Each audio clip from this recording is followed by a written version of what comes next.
Di tengah alun-alun kota, terdapat sebuah patung yang sangat indah. Patung tersebut didirikan di atas pasak yang menjulang tinggi, sehingga jika ada seseorang yang memanjat ke atasnya, maka dia akan dapat melihat ke seluruh penjuru kota. Patung itu pada dasarnya tidaklah terbuat dari emas, namun seluruh tubuhnya dihiasi oleh batu-batu permata. Dua batu safir yang berkilauan melekat di matanya. Helai-helai dedaunan yang terbuat dari emas menutupi tubuhnya, dan sebuah batu rubi bersinar dari pangkal pedangnya. Orang-orang menyebutnya Pangeran Bahagia. Semua orang di kota terpana akan keelokan serta kemegahannya. Sungguh karya seni yang indah, komentar salah seorang dewan kota yang ingin dipuji karena memiliki cita rasa seni. Hanya saja tidak begitu berguna, tambahnya, karena takut dianggap tidak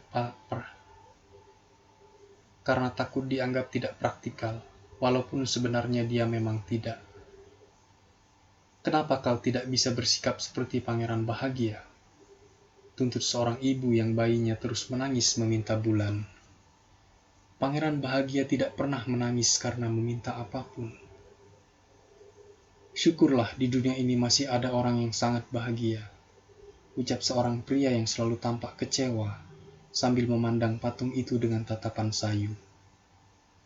Dia seperti malaikat, sahut anak-anak yang baru pulang dari sekolahnya. Mereka masih mengenakan baju seragam putih bersih. Memangnya kalian tahu malaikat itu seperti apa? Salah seorang profesor. Aku yakin kalian tidak pernah melihat malaikat. Tentu saja kami pernah melihatnya dalam mimpi, jawab mereka. Dan profesor pun mengerutkan alisnya dan menatap mereka dengan tajam, karena dia tidak menganggap mimpi anak-anak dapat dijadikan sebagai bukti yang kuat. Pada suatu malam, seekor burung layang-layang terbang di langit kota. Teman-temannya telah terbang ke Mesir 6 minggu lalu, tapi tidak dengannya, karena dia sedang jatuh cinta pada seekor burung pipit yang cantik. Dia pertama kali melihatnya saat sedang mengejar kupu-kupu di awal musim semi. Kecantikan burung pipit tersebut membuatnya jatuh cinta pada pandangan pertama. Izinkanlah aku untuk mencintaimu, ungkap si burung layang-layang yang suka langsung berterus terang. Dan burung pipit itu pun mengangguk pelan. Dengan hati yang girang, dia terbang mengitarinya. Kemudian dia terbang di sekitar sungai, dan sekali-kali sayapnya menyentuh permukaan air, dan menimbulkan riak-riak air yang keperakan. Beginilah caranya meminang lawan jenis, dan prosesi itu pun berlangsung sepanjang musim panas. Sungguh kisah cinta yang gila, cicit burung layang-layang lain. Burung betina itu tidak punya harta sama sekali, dan anggota keluarganya sangat banyak. Sungai itu memang dihinggapi oleh banyak burung pipit. Kemudian saat musim gugur tiba, mereka semua terbang meninggalkannya. Setelah kelompoknya pergi, burung layang-layang merasa kesepian dan mulai merasa bosan dengan kekasihnya. Dia tidak banyak bicara, batinnya. Dan mungkin saja dia wanita genit karena dia selalu tampak saling menggoda dengan angin. Dan benar saja, setiap kali angin berhembus, burung pipit selalu dengan anggunnya membungkuk dan menyembah. Kuakui sifatnya memang keibuan, lanjutnya. Tapi aku suka bepergian, dan seharusnya kekasihku harus menyukainya juga. Ikutlah denganku, pinta burung layang-layang. Burung pipit hanya menggelengkan kepala. Dia sangat menyukai tempat tinggalnya yang sekarang, sehingga tidak ingin pergi dari sana. Burung layang-layang tampak kecewa padanya. Sejak awal kau memang tidak pernah serius denganku, teriaknya. Aku akan pergi ke piramid sekarang. Selamat tinggal. Dia pun beranjak pergi. Sepanjang hari itu dia habiskan dengan terbang tanpa arah. Dan malam harinya, dia tiba di sebuah kota. Di mana aku bisa beristirahat? Gumamnya. Kuharap ada tempat untukku singgah di kota ini. Pandangannya lalu tertuju pada sebuah patung yang berdiri tegak di atas pasak yang tinggi. Aku akan beristirahat di sana, batinnya. Tempatnya kelihatan nyaman dan banyak udara segar. Dia pun singgah di antara kedua kaki Pangeran Bahagia. Tempat tidurku terbuat dari emas, batinnya puas. Lalu dia bersiap-siap untuk tidur. Namun ketika dia hendak merebahkan kepala di balik sayapnya, setetes air jatuh ke tubuhnya. Aneh sekali, teriaknya karena terkejut. Tidak ada awan di langit, bintang-bintang terlihat jelas dan terang benderang, tapi malah hujan. Iklim di Eropa Utara memang sangat buruk. Kekasihku dulu suka hujan, tapi itu karena dia egois. Kemudian setetes air jatuh lagi ke atas tubuhnya. Apa gunanya patung ini kalau tidak bisa menghalau hujan? Omelnya. Lebih baik aku cari cerobong asap yang ada atapnya saja. Saat dia hendak mengepakkan sayapnya untuk terbang, tetesan ketiga jatuh lagi. Dia pun mendongak dan melihat. Ah, apa yang dilihatnya? Sang Pangeran Bahagia sedang menangis, dan air matanya meluap membasahi pipi emasnya. Di bawah sinar rembulan, wajahnya terlihat sangat indah, sehingga burung layang-layang merasa iba dengannya. Siapa kau? Tanyanya. Aku Pangeran Bahagia. Kalau begitu kenapa kau menangis? Tanya burung layang-layang. Kau membuatku basah kuyup. Ketika aku masih hidup dan memiliki hati manusia, jawabnya. Aku tidak mengenal air mata, karena aku tinggal di istana San Sochi di mana kesedihan tidak diizinkan masuk. Pada siang hari, aku bermain dengan teman-temanku di taman, dan malam harinya aku mengadakan pesta tari di aula istana. Dinding yang tinggi berdiri kokoh di sepanjang taman, tapi aku tidak pernah bertanya apa yang ada di baliknya. Segala hal di sekitarku sangat sempurna. Para penasehat kerajaan memanggilku Pangeran Bahagia, dan dulu aku memang selalu bahagia, jika kesenangan dapat dianggap sebagai kebahagiaan. Semua itu tidak berubah sampai aku meninggal. Dan sekarang, aku sudah meninggal. Mereka menegakkanku di tempat yang sangat tinggi, sehingga aku dapat melihat semua penderitaan di kotaku. Walaupun hatiku terbuat dari baja, aku tetap tidak dapat menahan tangis kesedihanku. Apa? Jadi dia tidak sepenuhnya terbuat dari emas? Batin burung layang-layang. Dia tidak mengatakan ini dengan keras agar tidak menyinggung perasaan sang pangeran. Di kejauhan sana, lanjut si patung dengan suara pelan. Di jalan yang sempit di kejauhan sana, ada sebuah gubuk kecil. Salah satu jendelanya terbuka, dan dari sana aku dapat melihat seorang wanita duduk di samping meja. Wajahnya kurus dan letih, tangannya kasar, dan kemerahan karena tertusuk-tusuk jarum. Tampaknya dia seorang penjahit. Dia sedang menyulam motif bunga mawar di permukaan kain satin untuk pendamping mempelai wanita dari sang ratu. Di sudut kamarnya, seorang anak kecil terbaring sakit. Badannya demam tinggi dan perutnya kelaparan.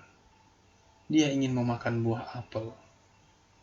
Ibunya tidak dapat memberikannya apapun selain air sungai, sehingga anaknya hanya bisa menangis. Burung layang-layang, bisakah kau membawakan batu rubi yang tertanam di gagang pedangku kepadanya? Kakiku tertempel di pasak ini sehingga aku tidak dapat bergerak. Tapi aku akan pergi ke Mesir, sahut burung layang-layang. Saat ini teman-temanku pasti sedang berterbangan dengan riangnya di sungai Nil dan bersenda gurau dengan bunga-bunga lotus di sana. Lalu mereka akan beristirahat di makam sang raja yang berbaring di dalam peti yang terlukis dengan indah. Burung layang-layang, ucap sang pangeran, bersediakah kau tinggal bersamaku untuk semalam dan menjadi perantaraku? Anak itu sangat kelaparan, dan ibunya sedang bersedih. Aku tidak terlalu suka anak kecil, jawab burung layang-layang. Pada musim panas lalu, ketika aku sedang beristirahat di sungai, Ada dua bocah laki-laki yang nakal. Mereka suka melempariku dengan batu. Tentu saja lemparan mereka tidak pernah mengenaiku. Kami, para burung layang-layang, terbang dengan sangat cepat. Di samping itu, keluargaku terkenal dengan kegesitannya. Tapi tetap saja tindakan mereka sangat tidak pantas. Wajah sang pangeran terlihat begitu sedih, sehingga hati si burung layang-layang luluh melihatnya. Udara di sini dingin sekali, ujarnya. Tapi baiklah, aku akan membantumu malam ini. Terima kasih banyak burung layang-layang, ucap sang pangeran. Burung layang-layang pun mencopot batu rubi besar dari pedang sang pangeran, lalu terbang sambil membawa batu tersebut di paruhnya. Dia terbang melewati menara katedral yang dikelilingi patung-patung malaikat. Dia melewati istana kerajaan dan mendengar musik dansa bergema dengan nuansa meriah. Seorang gadis jelita keluar ke balkon bersama kekasihnya. Indah sekali bintang-bintang di langit, ujar kekasihnya. Mereka merupakan simbol akan betapa agungnya kekuatan cinta. Kuharap gaunku dapat selesai sebelum pesta kerajaan dimulai, ujar si gadis jelita. Aku sudah menyampaikan pesan agar penjahitnya menambahkan motif bunga mawar, tapi dia lambat sekali. Kurasa dia seorang pemalas. Burung layang-layang terus terbang melewati sungai dan melihat lentera tergantung di tiang kapal. Dia melintasi sebuah ghetto dan melihat seorang pria Yahudi sedang menawar barang. Akhirnya dia sampai di rumah gubuk yang dimaksud sang pangeran. Seorang anak bergelut di atas ranjangnya karena demam yang sangat tinggi, sedangkan ibunya sudah tertidur. Kelihatannya dia sangat letih. Burung layang-layang masuk melalui jendela yang terbuka dan menaruh batu rubi di atas meja dekat peralatan menjahit. Kemudian dia terbang dengan perlahan di sekitar ranjang anak tersebut untuk mengipasi keningnya. Sejuk sekali, ucapnya. Pasti aku sudah sembuh. Kemudian dia kembali terlelap dalam mimpinya. Dia lalu pulang dan menceritakan pada sang pangeran apa yang telah dilakukannya.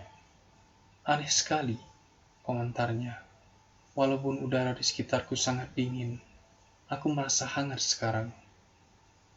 Itu karena kau telah melakukan perbuatan baik, jawab sang pangeran. Burung layang-layang berpikir sejenak lalu tertidur.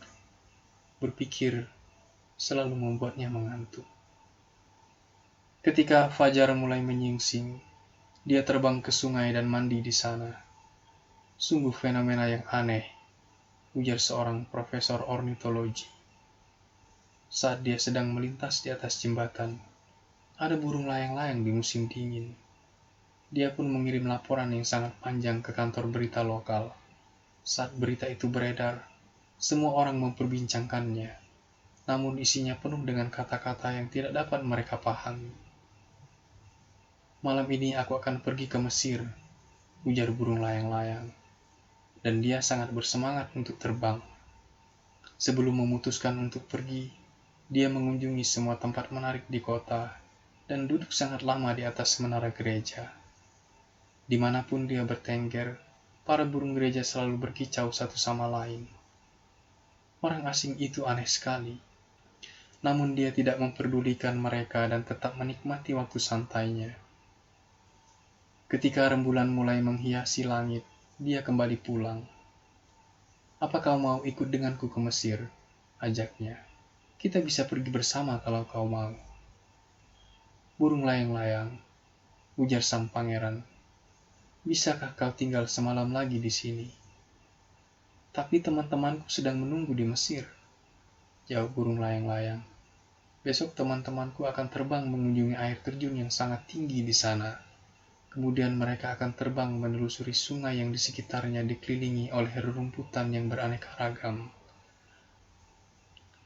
Lalu singgah di singgasana Dewa Memnon yang terbuat dari bebatuan granit. Burung layang-layang, ujar sang pangeran. Di kejauhan sana, aku melihat seorang pemuda di loteng rumahnya. Dia sedang duduk di belakang meja yang berserakan, dan di sampingnya ada sebuah vas bunga. Namun bunga-bunga di dalamnya sudah layu. Dia sedang menyelesaikan drama untuk direktur teater, tapi dia sangat kedinginan sehingga tidak sanggup untuk menulis lagi. Dia tidak memiliki uang untuk membeli kayu bakar ataupun makanan, sehingga perapiannya tidak menyala, dan kelaparan membuatnya tidak sadarkan diri. Baiklah, aku akan menemanimu satu malam lagi, sahut burung layang-layang yang memiliki hati yang tulus. Apa kau ingin memberikannya batu rubi juga? Sayang sekali aku kehabisan batu rubi, kata sang pangeran. Hanya kedua mataku yang tersisa sekarang. Kedua mataku terbuat dari batu safir langka yang dibawa dari India 1000 tahun silam. Ambillah salah satunya dan bawakan kepadanya. Dia bisa menjualnya ke pedagang perhiasan sehingga dia dapat membeli kayu bakar dan menyelesaikan dramanya. Wahai pangeran, ujar burung layang-layang, aku tidak tega melakukannya. Dia pun mulai menangis terseduh. Burung layang-layang, jawab sang pangeran, lakukanlah apa yang kupinta padamu. Dengan berat hati, burung layang-layang mencabut batu safir dari mata sang pangeran dan terbang ke kamar si pemuda. Sangat mudah baginya untuk masuk ke dalam sana, karena ada lubang di atapnya. Ketika dia sudah masuk, dia melihat tangan pemuda tersebut melingkar di kepalanya, sehingga dia tidak dapat mendengar kepakan sayap burung layang-layang. Dan saat dia membuka matanya, dia melihat ada batu safir yang sangat berkilau di dekat bunga-bunga yang layu. Sepertinya orang-orang mulai menghargaiku, batinnya dengan girang. Ini pasti dari seorang pengagum karyaku, karena aku bisa menyelesaikan drama yang sedang kutulis. Pemuda itu terlihat sangat bahagia. Keesokan harinya, burung layang-layang terbang ke pelabuhan. Dia bertengger di tiang kapal yang besar dan memperhatikan para pelaut mengangkut peti-peti besar ke dalam kapal. Ayo berlabuh, teriak mereka setiap kali berhasil mengangkut sebuah peti ke dalam kapal. Aku akan ke Mesir, teriak burung layang-layang, tapi tidak ada seorang pun yang menanggapinya.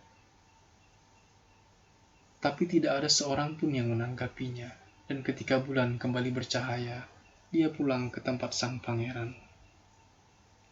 Aku datang untuk mengucapkan selamat tinggal, kicaunya. Burung layang-layang, ujar sang pangeran, bisakah kau tinggal semalam lagi bersamaku?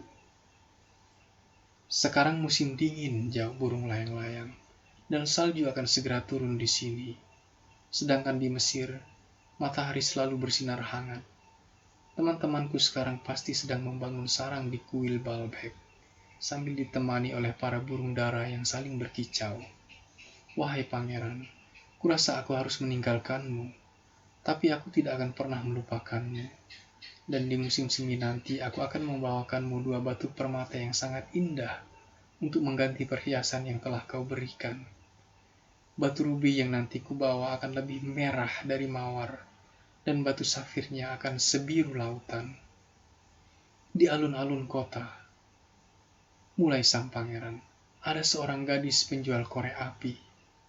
Seluruh korek api yang dibawanya jatuh ke parit dan basah. Ayahnya akan memukulinya kalau dia tidak pulang membawa uang, dan dia pun menangis. Dia tidak mengenakan sepatu maupun kaos kaki, dan kepala mungilnya tidak tertutupi apapun. Udara dingin dengan leluasa menyelimuti dirinya. Cabutlah sisa mataku, dan bawakan batu safir itu padanya. Baiklah, aku akan tinggal semalam lagi, jawab burung layang-layang. Tapi aku tidak ingin mencabut matamu, nanti kau bisa buta. Burung layang-layang, sahut sang pangeran, lakukanlah sesuai permohonanku. Burung layang-layang pun mencopot batu safir dari mata sang pangeran dan terbang membawanya. Dengan secepat kilat dia melintasi gadis penjual korek api dan berhasil menyelipkan batu safir tersebut di tangannya. Batu ini sungguh berkilau, ungkap gadis itu dengan riang, dan dia pun pulang dengan hati gembira. Kemudian burung layang-layang pulang ke tempat sang pangeran. Sekarang kau buta, ujarnya, dan aku tidak tega meninggalkanmu. maka aku memutuskan untuk tinggal bersamamu selamanya." "Tidak, burung layang-layang," jawab sang pangeran yang kini balik merasa iba. "Kau harus pergi ke Mesir." "Aku akan tinggal bersamamu selamanya," sanggah burung layang-layang dengan kuku. Lalu dia tertidur di kaki sang pangeran. Keesokan harinya dia singgah di atas pundak sang pangeran dan bercerita tentang apa saja yang pernah dilihatnya di tempat-tempat asing. Dia bercerita tentang burung ibis merah yang berdiri berjajar di pinggiran sungai Nil dan menangkap ikan emas dengan paruh mereka. Tentang patung Sphinx yang berusia sangat tua, dan walaupun dia hanya tinggal di padang pasir, dia mengetahui segalanya. Para pedagang yang berjalan perlahan di samping unta mereka sambil memegang tasbih. Seorang raja dari segala pegunungan, dan bulan yang berkulit segelap kayu ebon, dan memuja sebongkah batu kristal yang besar. Ular hijau yang menghuni pohon palem, dan 20 pendeta yang selalu datang untuk memberinya makan. Para kurcaci yang melabuhi danau di atas daun, dan selalu berperang dengan para kupu-kupu. "Burung layang-layang," ujar sang pangeran, "kau bercerita tentang hal-hal yang luar biasa, tapi hal yang lebih luar biasa adalah penderitaan yang dialami oleh para umat manusia. Tidak ada misteri yang lebih besar dibanding penderitaan. Terbanglah ke kota, temanku, dan beritahu padaku apa yang kau lihat di sana." Burung layang-layang pun terbang mengelilingi kota dan melihat para orang kaya hidup bahagia di dalam rumah mereka yang megah, sementara para pengemis duduk di dekat gerbang kota. Kemudian dia terbang ke jalan yang jarang dijamah oleh cahaya matahari dan melihat wajah kelaparan anak-anak yang memandang jalan gelap tersebut dengan tatapan kosong. Di bawah kolong jembatan, ada 2 anak kecil yang berbaring berhimpitan agar menjaga tubuh mereka tetap hangat. "Kami lapar sekali," teriak mereka. "Hei, jangan tidur di sini," amuk seorang penjaga, dan mereka pun berjalan di tengah hujan dengan langkah yang terseok-seok. Kemudian dia pulang dan menceritakan kepada sang pangeran apa yang telah dilihatnya. "Tubuhku ditutupi oleh emas murni," ujar sang pangeran. "Cabutlah semuanya, helai demi helai, dan berikan kepada semua orang miskin." Semua orang berpikir bahwa emas dapat membuat mereka bahagia. Helai demi helai daun emas dicabut dari tubuh sang pangeran, sampai penampilannya berubah menjadi lusuh. Helai demi helai daun emas dibagikan ke rakyat miskin, sampai wajah anak-anak memerah bahagia dan tertawa sambil bermain di jalan. "Sekarang kita bisa makan roti," teriak mereka. Kemudian turunlah salju yang diikuti oleh embun es. Jalanan terlihat seperti dibuat dari perak. Warnanya sangat terang dan berkilauan. Untaian tetesan air yang membeku membentuk seperti belati kristal yang tergantung di pinggiran atap rumah. Semua orang pergi dengan mengenakan jaket bulu, dan anak-anak kecil mengenakan topi merah dan bermain skats di atas es. Burung layang-layang yang malang semakin kedinginan, tapi dia tidak ingin pergi dari sisi sang pangeran. Dia sangat menyayanginya. Dia memakan remah-remah roti yang berserakan di luar pintu toko dan mencoba menghangatkan dirinya dengan mengepak-ngepakkan sayapnya. Namun dia sadar bahwa pada akhirnya dia akan mati.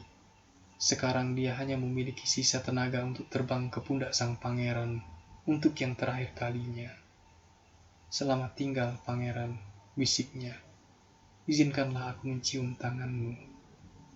"Aku senang karena kau akan pergi ke Mesir, burung layang-layang," ujar sang pangeran.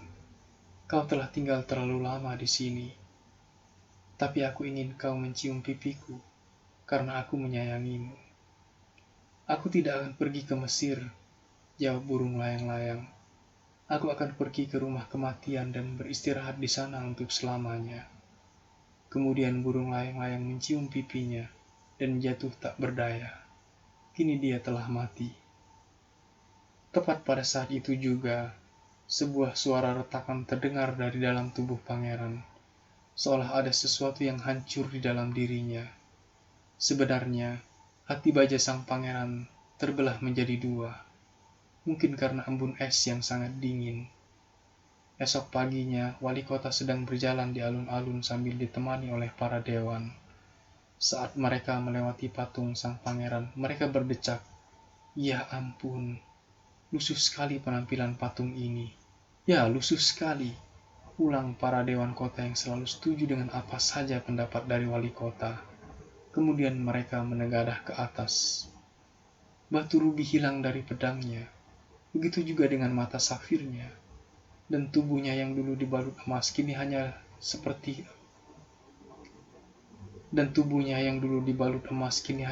pengemis, lanjut wali kota. Penampilannya bahkan tidak lebih baik dari seorang pengemis. "Ya, tidak lebih baik dari seorang pengemis," ulang mereka lagi. "Dan ada bangkai burung di kakinya," teriak wali kota. "Kita harus menerbitkan peraturan bahwa burung dilarang mati di sini," dan pegawai kota mencatat sarannya. Mereka pun menurunkan patung sang pangeran, karena kini dia tidak lagi indah dan berguna, komentar profesor seni di sebuah universitas. Kemudian mereka melelehkan patung di mesin pembakaran, sementara wali kota mengadakan rapat dengan para pemilik perusahaan untuk menentukan apa yang harus mereka lakukan dengan besinya. "Kita bisa membuat patung baru," sarannya, "dan patung itu adalah diriku." "Ya, diriku," ucap masing-masing dewan kota, dan mereka pun bertengkar. Bahkan sampai saat ini mereka masih saling bertengkar. "Aneh sekali," ujar seorang pekerja di tempat pembakaran. "Hati yang hancur ini tidak dapat meleleh, walaupun sudah kubakar sangat lama. Lebih baik kita buang saja." Lalu mereka membuangnya di onggokan tempat sampah di mana tubuh burung layang-layang terbaring kaku. "Bawakan aku dua benda yang paling berharga dari kota tersebut," perintah Tuhan kepada salah satu malaikatnya. Kemudian sang malaikat membawakannya hati baja sang pangeran dan tubuh burung layang-layang. "Kau telah memilih dengan benar," sahut Tuhan. "Burung kecil ini akan bernyanyi selamanya di taman surga, sementara sang pangeran akan menyembahku dan tinggal di kota emas." Pangeran Bahagia, karya Oscar Wilde.